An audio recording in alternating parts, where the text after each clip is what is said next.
Moses and the burning bush. Exodus 3:1-15.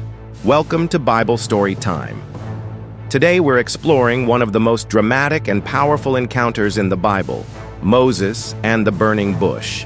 In this moment, God reveals his plan for Moses and the Israelites in an incredible way.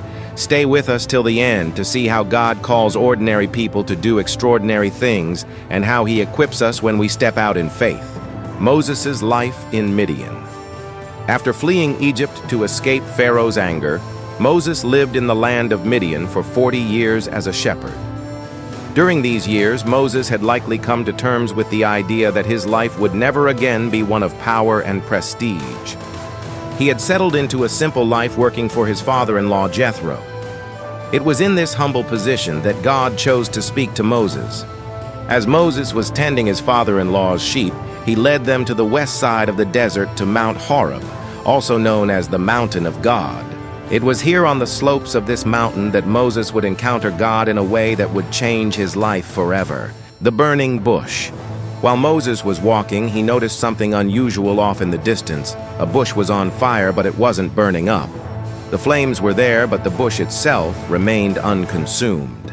This caught Moses' attention, and he moved closer to investigate. As he approached the bush, a voice called out to him, "Moses, Moses." Moses responded, "Here I am." God spoke to Moses from the bush, telling him to take off his sandals because he was standing on holy ground. This was the beginning of a divine encounter that would change the course of history. God introduced himself as the God of Abraham, Isaac, and Jacob, the God of Moses' ancestors. Moses, feeling unworthy and afraid, hid his face, for he was afraid to look at God. God's plan revealed. God then revealed to Moses that he had seen the suffering of his people in Egypt. The Israelites were crying out because of their bondage and oppression, and God had heard their cries.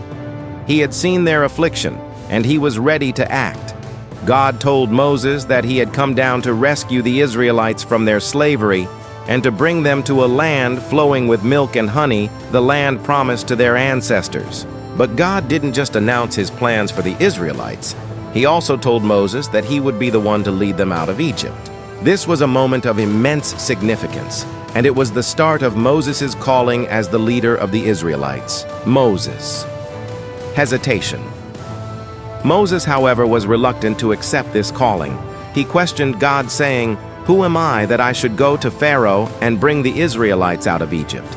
He felt inadequate for such a monumental task. He had fled Egypt years earlier and was now a humble shepherd with no position of authority.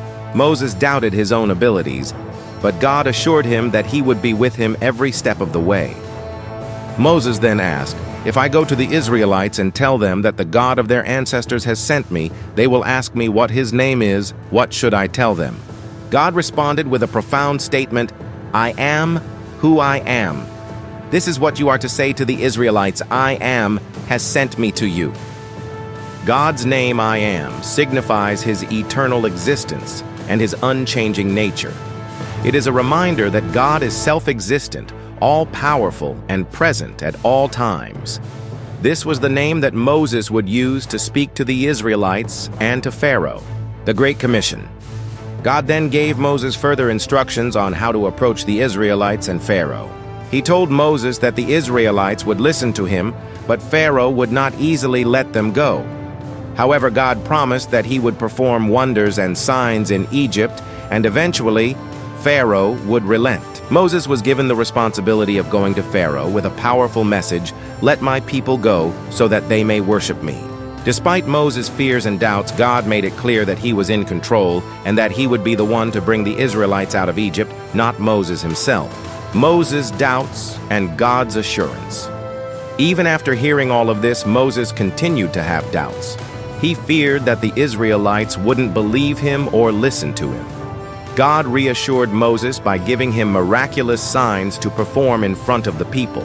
First, God turned Moses' staff into a serpent and then back into a staff. Then God instructed Moses to put his hand inside his cloak, and when he pulled it out, his hand was leprous. When he put it back in, it was healed. God also told Moses that if the people didn't believe these signs, he could pour water from the Nile River onto the dry ground, and it would turn to blood. These miraculous signs were meant to confirm that Moses was truly sent by God and to prove that God had the power to deliver his people. The reluctance of Moses. Despite all the assurances and signs, Moses continued to resist. He told God that he was not eloquent in speech and was slow of tongue. But God responded, "Who gave man his mouth? Who makes him deaf or mute? Who gives him sight or makes him blind? Is it not I the Lord?" God told Moses that he would give him the words to speak, and he even provided Moses with Aaron his brother to be his spokesperson. God's message was clear. He would not leave Moses to do the work alone. He would equip him with everything he needed to carry out his mission. Moses was not to rely on his own strength or abilities, but on God's power. The significance of the burning bush. The burning bush represents a pivotal moment in Moses' life. It was a sign that God was calling him to something greater than himself.